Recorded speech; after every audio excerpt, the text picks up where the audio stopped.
Wisconsin Broadcasters Association Hall of Famer Bob Berry ruled Milwaukee's airwaves in the 60s and 70s. He spoke with countless musicians and celebrities over the years. Bob collected remarkable recordings of these encounters, which he's now sharing with the public. Here's Bob. Evel Knievel is a hell of a guy. He'll ride his cycle into the sky. Well, just in case you don't know who Evel Knievel is, let me tell you.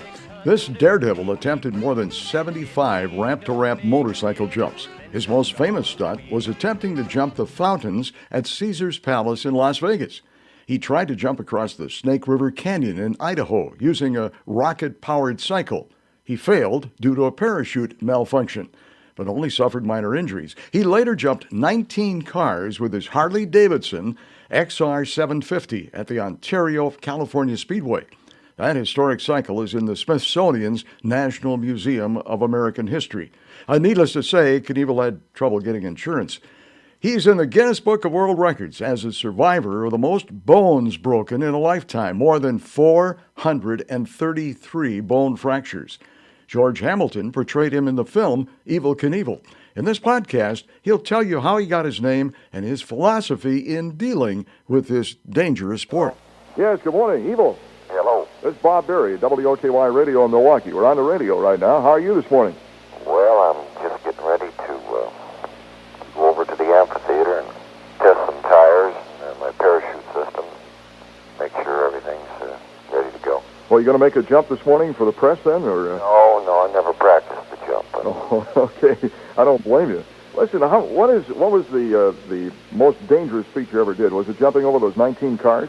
No, I think the jump at Caesar's Palace probably was, because there was no way with the fountain area there that I could test the motorcycle as far as speed goes to make sure that I had enough speed to make the jump. That's why I missed it. By the way, that music, that Evel Knievel song, who is that singing that?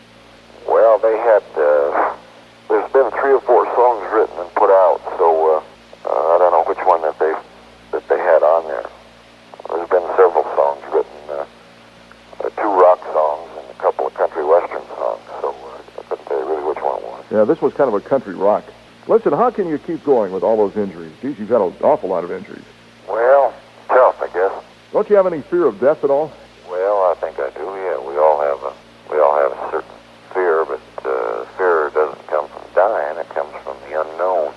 You know, the 3 mysteries to life. That's where we came from and why we do what we do and where we're going to go. None of us know the answer to those things, and the strongest fears of the latter, the dying, and it's just of the unknown. That's what it is. How did you get started in a profession like this, jumping a motorcycle over all of these obstacles? Well, I never dreamt I'd be jumping 19 or 20 cars. I bet. When I started out over 2. You know, Harley-Davidson people backed me in the Olympia Brewery in Washington, and you have another company there in Milwaukee that I'm affiliated with. It's a sponsor of mine. It's Bucyrus Erie. Oh, yeah, right. And between Harley-Davidson, Bucyrus Erie, and Olympia, I've got the canyon dream pretty well completed. And I have a race out there every year. It's the richest motorcycle race on the face of the earth. And it's just a dream that I concocted during the years, and I've just kept going. Luckily, I haven't been brought to a halt yet. You're a good friend of Wayne Cochran's, right? Yeah, Wayne is a good friend of mine. In fact, I was in Las Vegas playing golf a week ago and saw Wayne at the Flamingo. Wayne's a great guy. He comes into Milwaukee quite often, puts on a fantastic show. I saw him there. I forget the name of the joint I was at that I saw him at, but You saw him in Milwaukee? first time I ever saw him was in Milwaukee. Oh. He did put on a good show, and he's doing a good job at the Flamingo, too. Yeah, that was the Attic, I think, where he saw him. Man. That's the name of the place, yeah. I thought you were going to jump the Grand Canyon. Are you still going to do it, or? Well, no, the Grand Canyon thing wasn't a hoax by any means. What happened was the government, who we then had Secretary of Interior, Mr. Udall, gave me written permission to jump the canyon after I'd applied for it. And when they really found out I was serious, they had some opposition from people like Senator Goldwater, for instance, in Arizona. And why, I don't know. I guess they thought that maybe I would obstruct the land up there too much. I had to build a ramp like I have in Idaho.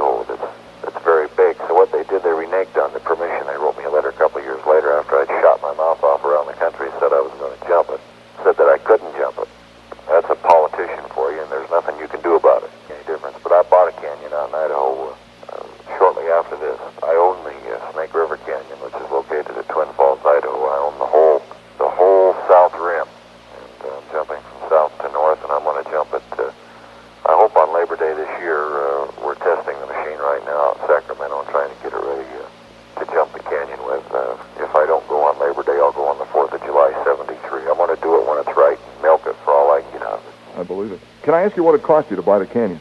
It cost me $25,000 to lease the property. It cost me $18,000 to put the road in. It cost me $87,800 to put the ramp up. It cost me $10,000 to put the fence up. It cost me another $20,000 to put the races on. And as far as the Sky Cycle goes, I think I'm probably in that thing $100,000. I'm in the project. Well, the pay is certainly good enough. What is it, $75,000 for the Chicago appearance? Yeah. That's a guarantee. I don't just jump for five performances. I have a big overhead. I have a big crew working with me. I have dressing rooms that travel all over the country with me. A lot of motorcycles, the Harley-Davidson XR-750s. I've got to have men to maintain them, and the factory helps, of course. But it takes a lot of money with all the rolling stock I've got, and I've got my own plane and full-time pilot. It takes a little dough to keep this business going.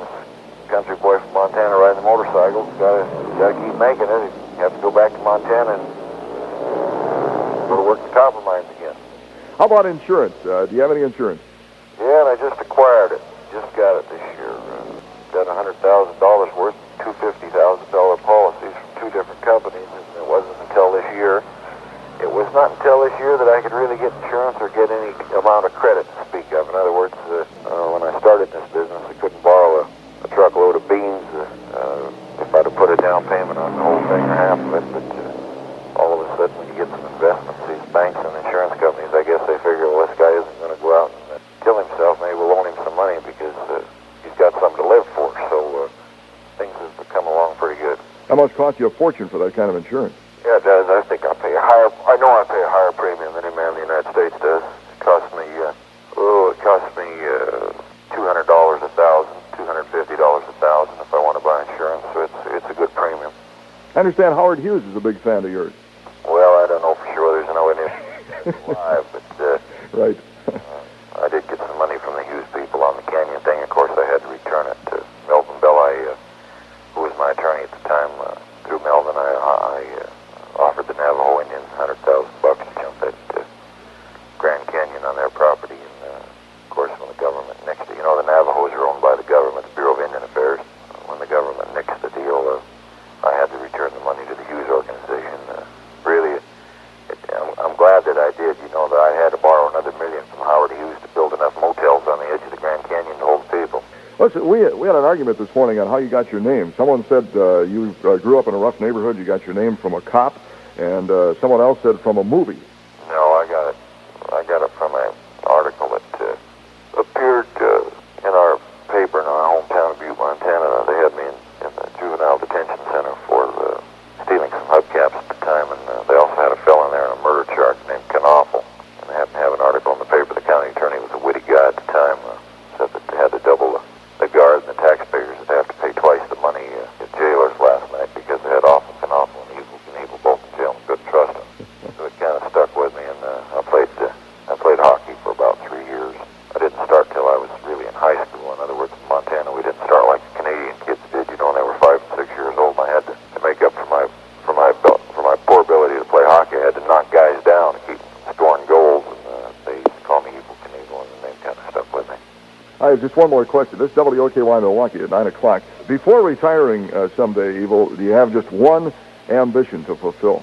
Well, I've only had 3 things I wanted to do in life. I wanted to jump the parachute out of an airplane.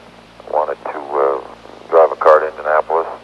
The third thing had something to do with Elizabeth Taylor. As far as she goes, she's getting a little old, a little heavy, and I don't think about her too much anymore. And the Indianapolis thing I've replaced with a Canyon, and I've jumped out of the airplane. So for wanting to do those 3 things, it hadn't been hard for me to get along in life. And I don't know what I'd do for an encore after I jump the Canyon. I think I'd just like to kind of take 5 and play golf and live, and maybe go to Europe and Japan and perform. And at 40 years old, I think I'd like to call it quits. I've got 2 sons.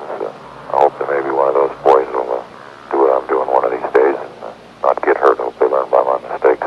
Right. Well, we wish the same for you, that you don't get hurt. Best of luck to you in Chicago, and you'll have a lot of Milwaukee fans here watching you. Thanks a lot, Evel Knievel. Thank you. I'm looking forward maybe to getting to Milwaukee sometime this year. That'd be great. Thank you. Right. Bye-bye.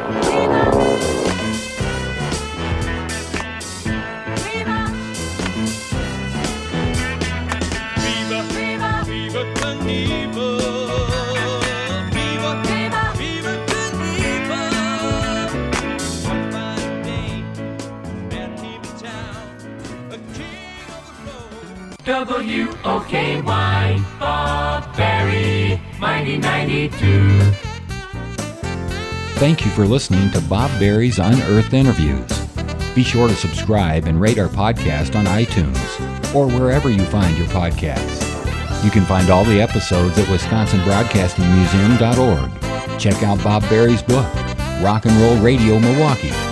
Book sale proceeds support Angels Kids Fund and Donate Life Wisconsin. The preceding program was made possible by a generous contribution from Terry Bond.